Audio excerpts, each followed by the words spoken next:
te pide calcular el siguiente límite. El primer paso que se hace en la resolución de límites es evaluar para ver la tendencia. En este caso, al reemplazar el valor de x por 3, obtenemos la indeterminación 0/0.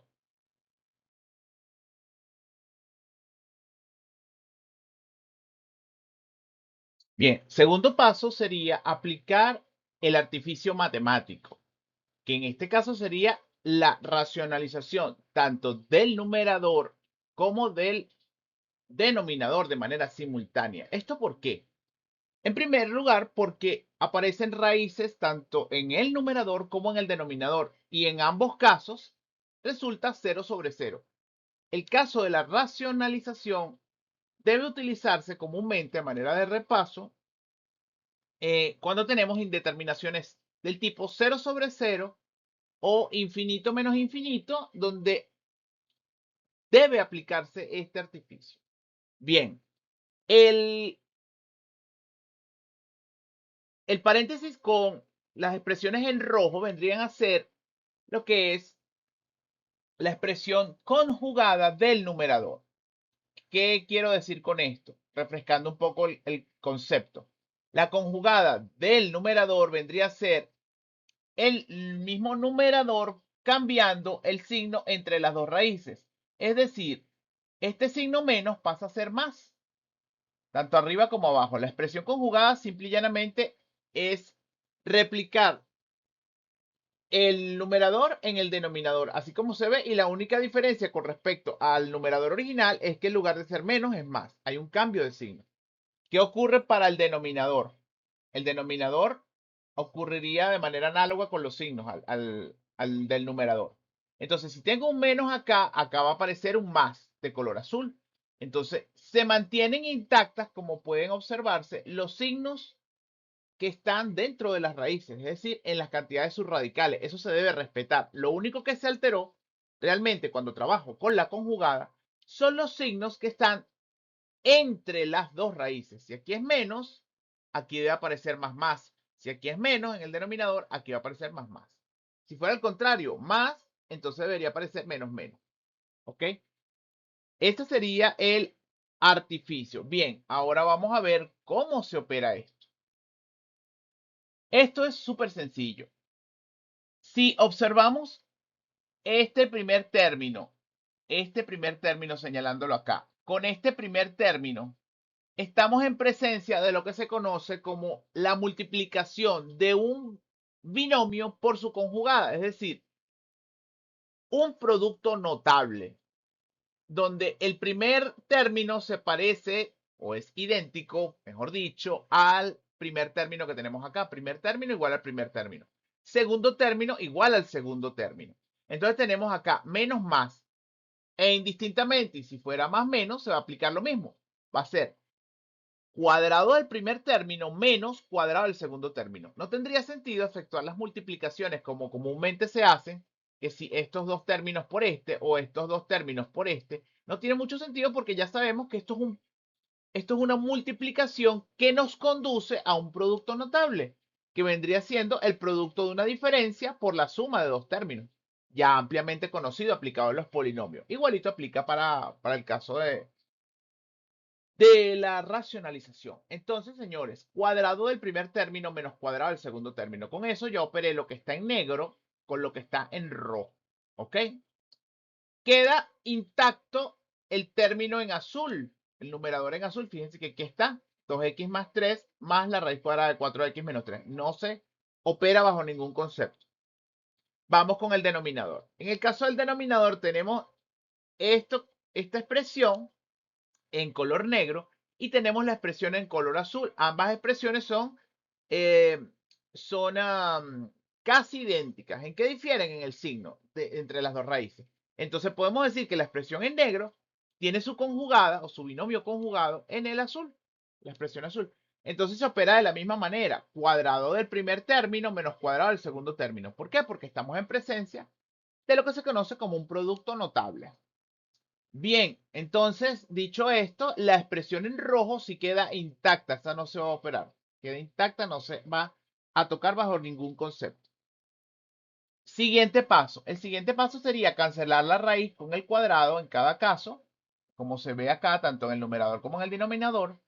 El menos que tenemos aquí adelante va a afectar o va a repercutir sobre 3x menos 5. De hecho, aquí se evidencia menos. Y el menos que está en el denominador va a afectar al 4x menos 3. De hecho, aquí se evidencia. Fíjense que por eso es que se coloca entre paréntesis. Tienen que tener mucho cuidado con ese detalle. Bien, entonces se hacen las operaciones respectivas. X menos 3x nos da menos 2x. 1 menos 5 es 1 más 5 y eso nos da 6. 2x menos 4x nos da menos 2x y 3 menos 3, ese es 3 más 3, equivalente a 6. Como verán, estas dos expresiones se pueden cancelar.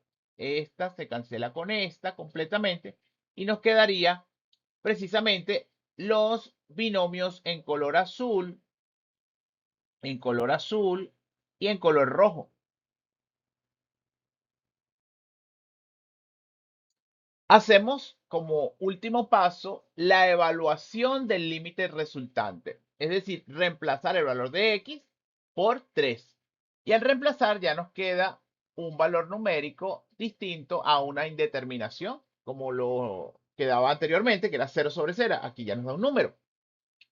3 medios. Tenemos el segundo límite. Paso 1, evaluar, como ya se dijo antes. Al evaluar, nos damos cuenta que tenemos una indeterminación por partida doble. Primero, en la base nos da infinito sobre infinito y en el exponente también nos da infinito. Cuando ocurran este tipo de casos donde la base de la potencia sea una indeterminación del tipo infinito sobre infinito, se resuelve ese límite de la base, que está entre paréntesis. Como este tiende al infinito, nosotros podemos aproximar, es decir, 3x más 2a, que es el numerador, lo aproximamos a 3x, ¿ok? Por el solo hecho de que tiende al infinito. Esto no aplica para otro tipo de límites, ¿ok? 3x más 2a menos 2 lo podemos fácilmente aproximar a 3x, ¿ok? Entendamos que 2a y 2a menos 2 es como decir números reales. O sea, tú al 3 por infinito le sumas 2a y es lo mismo que dijeras 3 por infinito. Por eso es que nos atrevemos a hacer esa aproximación. Y de igual manera pasaría aquí en el denominador. 3 por infinito más 2a, 2a es un número, y le restas 2, esto que está acá no hace mella, y eso lo podemos aproximar a 3x. Es decir, 3 por infinito, eso nos da infinito, le sumas 2a y le restas 2 y nos sigue dando infinito. Entonces es por eso que nos atrevemos a hacer la aproximación. De modo que el límite en la base lo tomamos tal cual, límite en la base sin colocar el exponente. Lo aproximamos, se utiliza el símbolo de aproximación a 3x sobre 3x y eso nos resulta 1 al efectuar la cancelación de las x, y 3 entre 3 da 1. Otra manera de resolver este tipo de límites era dividiendo cada término entre la mayor potencia de la variable x. Esa es otra forma de resolverlo. Queda al libre albedrío. Nos va a dar el mismo resultado indistintamente. Entonces, el límite original presenta la forma indeterminada 1 al infinito. ¿Por qué? Bueno, porque lo primero que hicimos fue resolver la base y al resolver la base llegamos al valor de 1. De modo que originalmente teníamos era 1 a la infinito. Eso es lo que nos está resultando y esa es una indeterminación muy conocida, por lo que podemos aplicar la fórmula que vemos allí. ¿Ok? El límite cuando x tiende a un valor a de la función f de x elevado a la g de x equivale al número de Euler elevado al límite cuando x tiende a de f de x menos 1 por g de x. Si se lo aplicamos a nuestro problema en particular, fíjense que este es el límite original, este es el límite original. Podemos decir que esto es g elevado al límite de la función f de x, que es este cociente que se aprecia acá. Le restamos 1, que viene de la fórmula, y lo multiplicamos por g de x. ¿Quién es g de x? El exponente, la función exponente. Entonces, al aplicar esto, resolvemos primero lo que está dentro del primer paréntesis, ¿ok? Este 3x más 2a multiplicaría el 1 que está debajo del 1 y nos da lo mismo. Y luego este menos 1 va a multiplicar a todo este denominador, es decir, 3x más 2a menos 2. Eso fue lo que se hizo allí. Y abajo tenemos 3x más 2a menos 2 multiplicado por el 1 que está aquí abajo, que no aparece, pero se sobreentiende que está. Y nos da lo mismo. ¿Ok? Y tenemos el 2x por fuera. Al efectuar las operaciones, se cancelan los 3x, se cancelan los 2a y nos quedaría menos menos 2, que eso es más 2, dividido entre el denominador que allí se aprecia. Bien, se multiplica 2 por 2, nos da 4, 4x, conservando el denominador. De modo que evaluamos el x tendiendo al infinito en nuestro límite y nos da nuevamente una indeterminación de tipo infinito sobre infinito.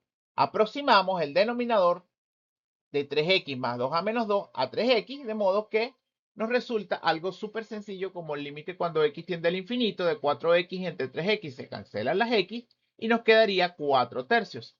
Es importante conservar la simbología, el aproximado. Aproximado, no es igual, sino aproximado. Hay que respetar eso. ¿Ok? Fíjense, se está resolviendo es el límite del exponente, Al ya tener el límite del exponente, podemos dar la respuesta finalmente. Entonces, el límite original lo tomamos del enunciado original, así como lo ven, es igual al número de Euler elevado a la 4 tercios, que fue el resultado final que nos dio. Llevado a raíz, nos quedaría que es equivalente a la raíz cúbica del número de Euler a la 4. Y al simplificar, nos queda e elevado a la raíz, perdón, e por la raíz cúbica de e, el número de Euler. Es válido, para los que tienen la duda, dejar la respuesta como el número de Euler elevado a la 4 tercios. Es válido. El que lo quiera expresar en términos de raíz cúbica también es válido, e incluso simplificarlo. El uso de las calculadoras científicas de pronto nos dé la respuesta ya simplificada, como se evidencia allí. ¿Ok? Como también habrán otras calculadoras que nos arrojen el valor numérico en términos decimales. La otra pregunta consiste en estudiar la continuidad en los posibles puntos de discontinuidad para la función definida a trozos, como se ve allí. Es decir, en x igual a 0 y en x igual a pi. Hay ejercicios en los que no necesariamente tienen por qué decirnos los posibles puntos de discontinuidad porque se evidencian, como es el caso de estas funciones a trozos, como se puede observar acá. Es sabido que las posibles discontinuidades se dan tanto en 0, porque aquí se muestra 0, y en pi. ¿Ok? Son los límites, ¿por qué? Porque cambian, digamos, posibles cambios en la continuidad de la función por el hecho de que a la izquierda tiene un comportamiento para x igual a 0 y a la derecha tienes otro. De igual manera ocurre en pi. En pi a la izquierda tienes esta función y en pi a la derecha tienes esta función. Entonces vamos a estudiar cada punto por separado. Para x igual a 0, lo primero que se hace es verificar la existencia del límite. ¿Ok? Esa es la condición inicial. Cuando estudiamos el límite, al tratarse de una función definida a trozos o por partes, tenemos que considerar un límite lateral izquierdo, que vendría siendo el límite cuando x tiende a 0 por la izquierda, este negativo arriba como exponente cerrado entre paréntesis. Recordemos que significa 0 por la izquierda, no exponente, sino 0 por la izquierda. De la función, en este caso estamos hablando de la función lineal, ¿ok? Lo que hacemos es reemplazar el valor por 0, el valor de x por 0, y nos da 3. Ese es el límite por la izquierda. Ahora estudiamos el de la derecha. Por eso aparece 0 más como exponente. El límite por la derecha, lo que hacemos es evaluar para la función seno de 3x entre x, que es la segunda función que nos aparece, y nos da seno de 0 sobre 0, que eso es 0 sobre 0, una indeterminación. ¿Qué se hace en este sentido? Bueno, estamos en presencia de un límite notable y allí el detalle. El estudiante debe darse cuenta que está en presencia de un límite notable porque ya maneja dicha información por tablas suministradas en clase. Entonces, es conocido que el límite notable, acá de color rojo, límite cuando x tiende a 0 del seno de ax entre x, es igual a un valor a. Eso, si se lo aplicamos a nuestro ejemplo particular, límite cuando x tiende a 0 del seno de 3x entre x, eso va a ser el equivalente a 3. Siempre va a ser el equivalente al coeficiente de la x referido al argumento del seno. ¿Ok? Entonces, dicho esto, ya podemos decir que los límites laterales son iguales. Se cumple la existencia del límite. O sea, al verificar, pues, que tanto el límite lateral izquierdo como el límite lateral derecho son idénticos, entonces existe el límite. Esa es una de las condiciones de la continuidad, que existe el límite. ¿Ok? La primera de las condiciones. Luego hacemos verificamos si f evaluada en el punto 0, o sea, en x igual a 0, está definida. Y en efecto, para el segundo intervalo de la función a trozos, podemos regresar el video, ver el enunciado original, nos damos cuenta que en el segundo intervalo, es decir, la segunda función de la función definida a trozos, estamos evaluando f de 0 y nos da seno de 3 por 0 entre 0, y eso es el seno de 0 sobre 0, indeterminado. De modo que podemos asumir, cuando llegamos a una indeterminación, asumir que esa función evaluada en el punto equivale al límite de la función, en este caso, ¿no? Particular. Eso vendría siendo vamos a decir, una, una forma de redefinir la función, al ver que llegamos a una indeterminación de tipo 0 sobre 0 y la función no está explícitamente definida. Sin embargo, repito, podemos asumir que como no está definida, nos da 0 sobre 0, podemos decir que esa función evaluada en el punto equivale al límite antes calculado. Con eso satisfacemos la condición número 3 de la continuidad. ¿Cuál es la condición número 3? Que la función evaluada en el punto equivale al límite. ¿Ok? Este es un ejercicio particular porque nos permite hacer ciertas asunciones para poder dar respuesta.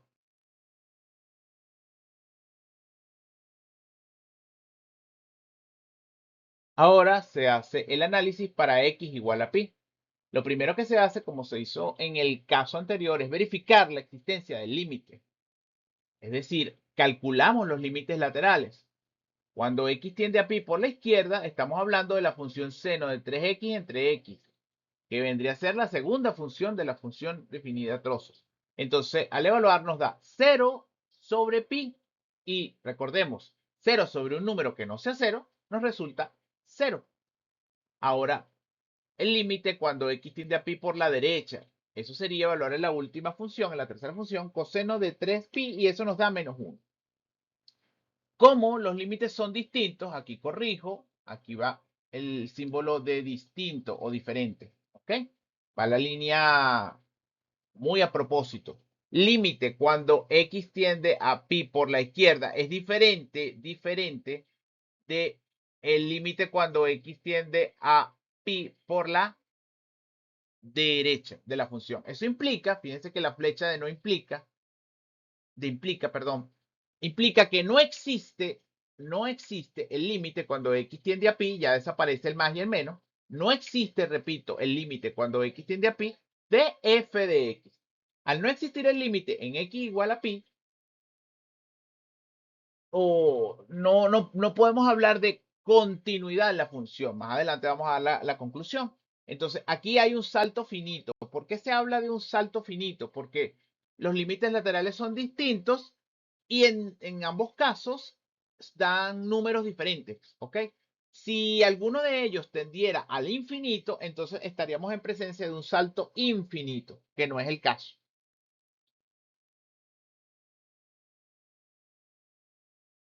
La segunda condición que deberíamos verificar es si f de pi está definida en efecto para el tercer intervalo de la función a trozos, que es donde aparece el igual, Entonces tenemos que el coseno de 3pi es menos 1.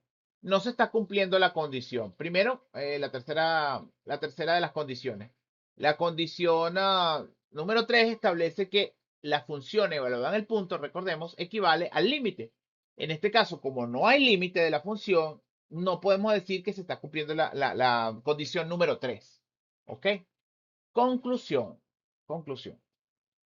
Para x igual a 0, la función presenta discontinuidad evitable, por lo que se puede redefinir la función. Tenemos 4x más 3 para los x menores que 0, decimos que vale 3. Si x es igual a 0, ¿por qué lo decimos? Porque aquí recuerden que se asumió la tercera condición, se tuvo que redefinir, y al redefinir es asumir que la función evaluada en el punto equivale al límite, y el límite nos había dado 3. Es por eso que aquí estoy diciendo que para x tendiendo a 0, eso vale su límite. ¿Ok? Bien, bien vale decirlo. Y luego tenemos la tercera función, seno de 3x entre x, para aquellos valores mayores a 0, perdón, menores a 0, x mayores a 0, pero menores que pi. Y cerramos con valores mayores o iguales a pi, donde aparece la función coseno de 3x.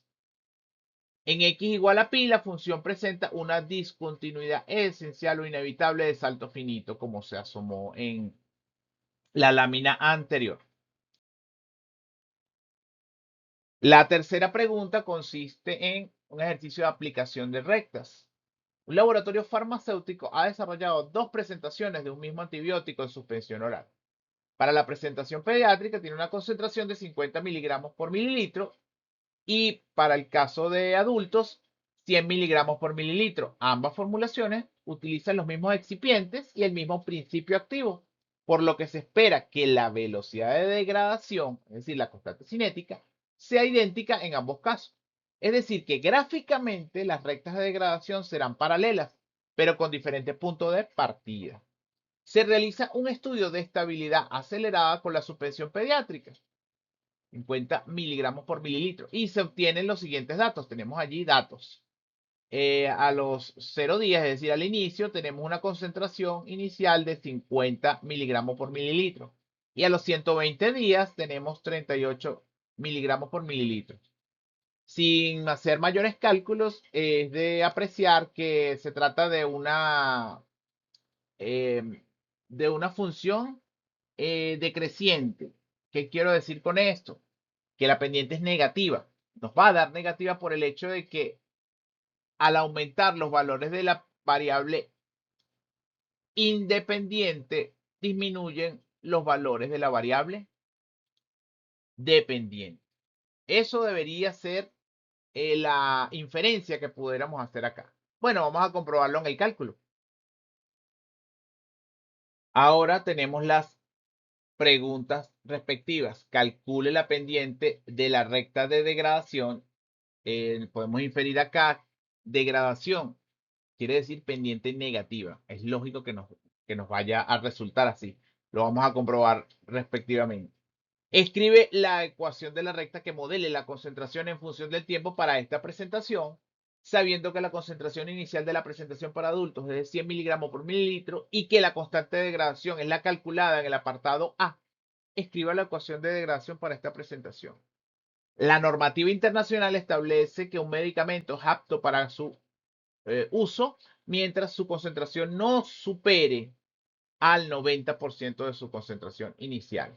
Se nos piden calcular el tiempo en días que tardará cada presentación en alcanzar el 90% de su concentración inicial, y cerramos con cuál de las dos presentaciones tiene mayor vida útil. Ok. Calculamos entonces la pendiente de la recta de degradación para el caso pediátrico. 38 menos 50 en el numerador y 120 menos 0. Es sencillo, aplicamos el concepto de pendiente. Y2 menos Y1 entre X2 menos X1, pero en nuestro caso sería concentración 2 menos concentración 1, como se puede apreciar allí. ¿Ok? Concentración 2 menos concentración 1 entre tiempo 2 menos tiempo 1, y eso nos da menos un décimo miligramo por mililitro por día. O sea, una décima. ¿Ok? Menos 0,1. Es lógico que dé negativo porque se está degradando. Se emplea la ecuación de la forma punto pendiente. Ahí la tienen. Ahora bien, ¿cuánto vale C sub 1? La concentración inicial, 50. ¿Cuánto vale la pendiente? Menos un décimo. Y T sub 1 es el tiempo inicial, 0. Ya lo que nos toca es despejar la C, que vendría siendo nuestra variable dependiente. Se quedaría entonces menos un décimo por T más 50. El 50 que está negativo pasa sumando. Por eso que nos queda así. ¿Ok? Luego empleamos nuevamente la ecuación de la forma punto pendiente para el caso de adultos. La diferencia está en su concentración inicial. Aquí son 100 miligramos por mililitro. ¿Ok? El detalle importante es que las rectas son paralelas y al ser paralelas conservan la misma pendiente, la misma K. Es decir, que menos un décimo es tanto para la presentación pediátrica como para la presentación de adultos. Importante ese concepto de rectas paralelas. ¿Ok? Importante. M1 igual a M2 o K sub 1 igual a K sub 2 en este caso. Caso pediátrico. Aquí nos piden hallar la concentración tanto en el caso pediátrico como en el caso de los adultos. A la concentración al 90% de la concentración inicial. Entonces ahí lo que se hace es simple y llanamente multiplicar 0,9 por 50 y tenemos 45 miligramos por mililitro para los niños y lo reemplazamos en la ecuación obtenida en el apartado B. ¿Ok? De allí tenemos que se alcanza el 90% de la concentración inicial a los 50 días para el caso de el caso pediátrico. Es un simple despeje del tiempo, ¿okay? De la ecuación de la recta obtenida en B. Lo mismo se va a hacer con los adultos. El 90% de la concentración inicial para los adultos es 90 miligramos por mililitro. Determinamos el tiempo a partir de la ecuación obtenida en B, de modo que lo despejamos y nos da 100 días. Se concluye entonces que la presentación que tiene mayor vida útil es aquella que tiene la mayor cantidad de tiempo para alcanzar su vencimiento, es decir, la presentación de adultos.